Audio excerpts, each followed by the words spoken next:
Hey guys, so I'm going to talk about what our winter freezes do to our plants, and this is plants in your planting beds and your trees, and if there's anything you need to do about them.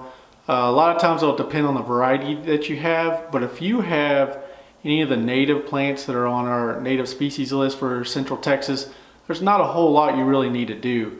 But there are a couple things to kind of keep in mind. One, if they're evergreen, they won't lose their leaves, or they might be a semi-evergreen where they kind of shed.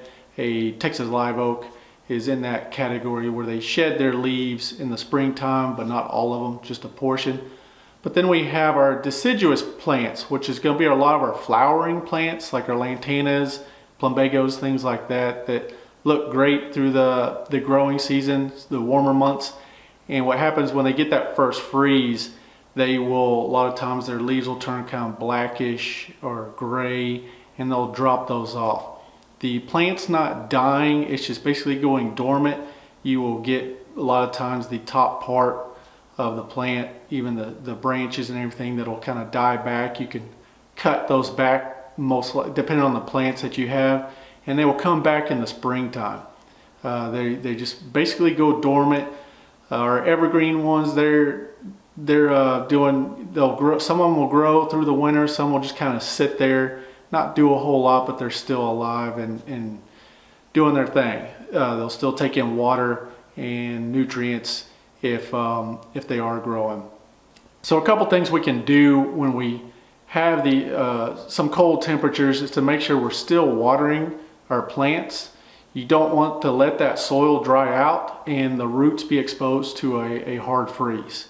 That can kill the plant. A lot of times if you have potted plants, regardless of the variety, you definitely want to cover or move those inside to your garage or inside your home or under a porch to where they're not exposed to a very hard freeze, so anything below 25 degrees for a few hours or more. The reason is the roots are real close to the edges of that pot, and those freezing temperatures are going to basically go through the soil because it has so much surface area for that cold temperature to infiltrate into that pot. It can kill just about any plant pretty easily if it's cold enough for long enough. The plants that are in the ground, I wouldn't worry about covering most of those unless you have some sort of tropical variety that is susceptible. Some of our plants, like your palms, your sago palms, oleanders, which aren't on the native list, but I know they're around, and some of our other varieties will get the leaves or the fronds burned back, or they'll kind of freeze. Sago palms are great about this happening to them. It doesn't really harm the plant. You just cut those back, and most of the time they come right back, no problems. Oleanders, if you have those, that's the same thing. If we get cold enough, all the leaves will die back, and you'll have to cut that back most likely to the ground or close to it. It'll grow back again. The core of the plant, roots, the crown and everything will stay alive just because it is underneath the soil level or just right there at it, and it'll come back. But if you have any kind of tropical plants that normally aren't planted around here, those you could probably, depending on the variety, they could be killed by the cold. You just kind of have to look to see what you have,